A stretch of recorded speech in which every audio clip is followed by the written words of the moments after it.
History में पहली बार किसी स्पेसक्राफ्ट ने सूरज के एटमॉस्फेयर के अंदर दाखिल होने की हिम्मत की है। पार्कर सोलर प्रोब का ये कारनामा हिस्ट्री में हमेशा याद रखा जाएगा, क्योंकि इतनी ज्यादा गर्माइश ना ही कोई मेटल बर्दाश्त कर सकता है और ना ही दुनिया का सख्त तरीन पत्थर।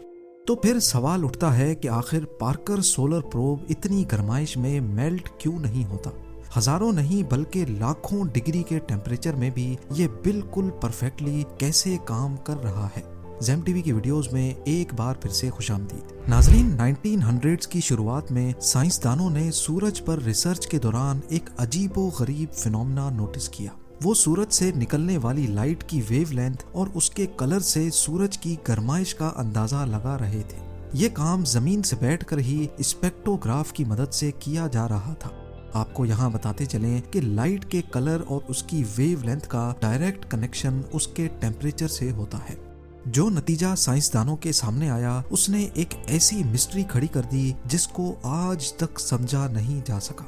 उन्होंने क्या देखा कि सूरज की सतह यानी उसके सरफेस का टेम्परेचर तो 5500 डिग्री सेल्सियस है, जबकि उसकी सबसे आउटर एटमॉस्फेरिक लेयर कोरोना का टेम्परेचर हैरत अंगेज तौर पे 5 लाख डिग्री सेल्सियस से भी ज्यादा है, यानी सूरज की सतह से भी कम से कम 100 टाइम्स ज्यादा। ये ऐसा ही है जैसे आग से दूर जाने पर हमें ज्यादा गर्माइश महसूस हो। ये एक बहुत ही अनोखा फिनोमेना है जिसको समझने के लिए साइंटिस्ट पिछले 100 सालों से लगातार कोशिशें कर रहे हैं। नॉर्मली ये लेयर सूरज की रोशनी में छुपी होती है और इसको देखना सिर्फ सोलर एक्लिप्स के दौरान पॉसिबल होता है या फिर क्रोनोग्राफ सनशेड की मदद से। 1958 में नासा की इस्टेब्लिशमेंट के बाद कई स्पेस मिशंस का आगाज हुआ। एक के बाद एक सैटेलाइट्स और स्पेस क्राफ्ट्स ने पहली बार स्पेस में कदम रखा। लेकिन सूरज के इस अनोखे फिनोमेना को समझने के लिए जरूरी था कि कोई ऐसा प्रोब बनाया जाए जो सूरज की कोरोना लेयर में जाकर जायजा ले और देखे कि आखिर वहां ऐसा क्या चल रहा है। वो प्रोब 5 लाख डिग्री सेल्सियस की गर्माइश में भी सूरज से निकलने वाली रेज पर स्टडी कर सके।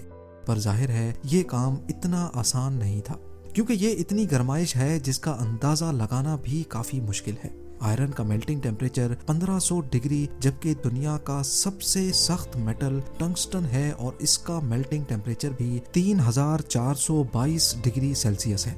यानी सूरज की सतह ही इन दोनों मेटल्स को पलक झपकते ही मेल्ट कर देगी। तो सोचें, कोरोना लेयर जहां लाखों डिग्री की गर्माइश है वहां इनका क्या हाल होगा। पार्कर सोलर प्रोब की डिजाइनिंग और डेवलपमेंट तो एक मसला था ही, पर इसको सूरज तक पहुंचाना इससे भी बड़ा इशू था। जी हाँ, सूरज जिसने हमारे सोलर सिस्टम के प्लैनेट्स को आपस में बॉन्ड कर रखा है, उसके करीब जाना बहुत ही मुश्किल है। सबसे पहले तो ये समझ लें कि अगर किसी सैटेलाइट को अर्थ के ऑर्बिट से निकाल कर वापस अर्थ पे लाना हो तो उसकी स्पीड कम करनी पड़ती है ताकि अर्थ की ग्रेविटी उस पर हावी हो सके और उसको अपनी तरफ अट्रैक्ट करे। इसी तरह अगर इसको अर्थ पर नहीं बल्कि किसी और प्लेनेट पे भेजना हो तो इसकी स्पीड बढ़ाई जाती है ताकि वो अर्थ के ऑर्बिट से बाहर निकल सके। सपोज मार्स पर अगर किसी स्पेसक्राफ्ट को भेजना हो तो पहले उसको रॉकेट्स की मदद से अर्थ के ऑर्बिट में लाया जाता है और उसके बाद सही टाइम, सही एंगल और सही स्पीड से उसको अर्थ के ऑर्बिट से निकाला जाता है। अर्थ के ऑर्बिट से स्पेसक्राफ्ट को निकालना बहुत एनर्जी कंज्यूमिंग काम होता है। रॉकेट की मदद से वो अर्थ के ऑर्बिट तक तो आ गया, लेकिन अब यहाँ पर रॉकेट नहीं होते, लिहाजा स्पेस क्राफ्ट में ही लगे छोटे रॉकेट को इस्तेमाल करके इसकी स्पीड आहिस्ता आहिस्ता बढ़ाकर उसको ऑर्बिट से निकाला जाता है। मार्स क्योंकि अर्थ से सूरज के मुकाबले में बहुत करीब है, इसीलिए जिस एंगल में स्पेस क्राफ्ट को लॉन्च किया जाता है वो एंगल इतना ज्यादा नहीं होता। लेकिन सूरज और अर्थ के दरमियान का डिस्टेंस 150 मिलियन किलोमीटर्स है और अर्थ के ऑर्बिट से निकालकर इसको सूरज के ऑर्बिट में डालने के लिए एंगल भी बहुत बड़ा चाहिए और जाहिर है एनर्जी भी। इतनी ज्यादा एनर्जी और पावर वाला रॉकेट आज तक नहीं बनाया गया। लिहाजा नासा के एक्सपर्ट्स ने फैसला किया कि पार्कर प्रोब को सूरज पर भेजने से पहले इसको वीनस भेजा जाएगा। वीनस हमारे सोलर सिस्टम का दूसरा प्लेनेट है जिसकी ग्रेविटी को इस्तेमाल करके पार्कर प्रोब की स्पीड बढ़ाई जा सकती है। लेकिन यहाँ एक मसला था। मसला ये था कि वीनस एक छोटा प्लेनेट है और इसी वजह से इसकी ग्रेविटी भी कम है। जितनी स्पीड पार्कर प्रोब को सूरज के करीब जाने के लिए रिक्वायर्ड थी, उसके लिए जरूरी था कि वो वीनस के गिर्द 24 मरतबा चक्कर लगाए, तब जाकर वो सूरज के क्लोजेस्ट पॉइंट पर पहुंच सकेगा। 12 अगस्त 2018 पार्कर सोलर प्रोब को केप कैनावरल एयरफोर्स स्टेशन से लॉन्च किया गया। इस मिशन के लिए नासा ने 8 सालों का टाइम प्लान किया है। सूरज के सबसे क्लोज पॉइंट तक जाने के लिए वीनस का सहारा 24 मरतबा लिया जाएगा। हर एक चक्कर में 37 घंटे ऐसे होते हैं जिसमें सूरज पर रिसर्च करने का मौका मिलता है। यानी टोटल 8 सालों में ये प्रोब सूरज पर 900 घंटे की रिसर्च कर पाएगा।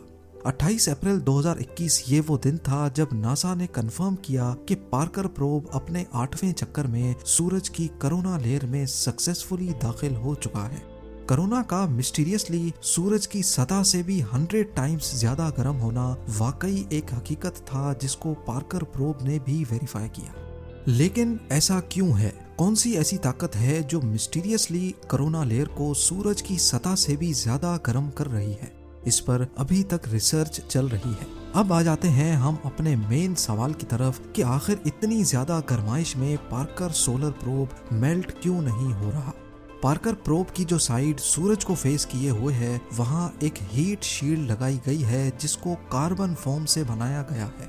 ये कोई आम फोम नहीं है, बल्कि इसको अल्ट्रामेट कंपनी ने खास तौर पर सूरज की गर्माइश को एब्जॉर्ब करने के हिसाब से डिजाइन किया है।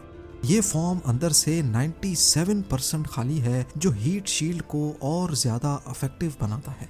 इसके अलावा इस पर कार्बन कंपोजिट की एक लेयर भी चढ़ाई गई है जिसको ग्रेफाइट और रेजिन से मिलाकर बनाया गया है। ये मिक्सचर हीट शील्ड की दोनों साइडों पर लगाकर इसको सुपर हीट किया गया, जिससे ये कार्बन की प्योरेस्ट फॉर्म में बदल गया। और हम सब जानते हैं कि कार्बन की हीट कंडक्टिविटी बहुत अच्छी होती है। और आखिर में इस हीट शील्ड की वो साइड जो सूरज की तरफ है, उस पर वाइट सिरेमिक पेंट भी किया गया ताकि सूरज की ज्यादातर रोशनी अंदर दाखिल होने से पहले ही रिफ्लेक्ट हो जाए। हीट शील्ड के अलावा पार्कर सोलर प्रोब का बकाया हिस्सा ऐसे डिजाइन किया गया है कि वो हमेशा हर वक्त इस शील्ड की परछाई में ही होगा। पर इन सब चीजों के बाद भी पार्कर प्रोब ज्यादा से ज्यादा 2500 डिग्री सेल्सियस की गर्माइश ही बर्दाश्त कर सकता है, जबकि कोरोना का टेम्परेचर 5 लाख डिग्री सेल्सियस है। अब ये इतनी गर्माइश कैसे बर्दाश्त कर रहा है, ये समझना भी काफी आसान है। लॉ ऑफ थर्मोडायनेमिक्स के मुताबिक हीट को ट्रांसफर होने के लिए भी कोई मीडियम चाहिए। जैसा कि गर्मियों में अर्थ पर हवा में मौजूद पार्टिकल्स और वेपर्स अपने अंदर गर्माइश लेके चलते हैं, जिनकी वजह से हमें रात के वक्त भी गर्मी लगती है। अगर पार्टिकल्स कम होंगे तो हीट भी इतनी आसानी से ट्रेवल नहीं कर पाएगी। जैसा कि उबलते हुए पानी में हाथ डालने से फौरन जलन होगी, जबकि 300 डिग्री के ओवन में हाथ डालकर फौरन निकालने से शायद हमें मालूम भी ना पड़े। ये सिर्फ इस वजह से मुमकिन है क्योंकि पानी के मॉलिक्यूल्स हमसे टच होते हैं, जबकि ओवन में कोई चीज हमसे टच नहीं होती। एक्सपर्ट्स का कहना है कि पार्कर सोलर प्रोब की हीट शील्ड पर 1200 डिग्री सेल्सियस होता है, जबकि उसका पिछला हिस्सा जहां सूरज की रोशनी नहीं लगती, वहां टेम्परेचर माइनस में होता है, क्योंकि वहां कोई पार्टिकल्स नहीं हैं जो हीट को ट्रांसफर कर सके। यही रीजन है कि पार्कर सोलर प्रोब सूरज के इतना करीब होने के बावजूद भी मेल्ट नहीं हो रहा।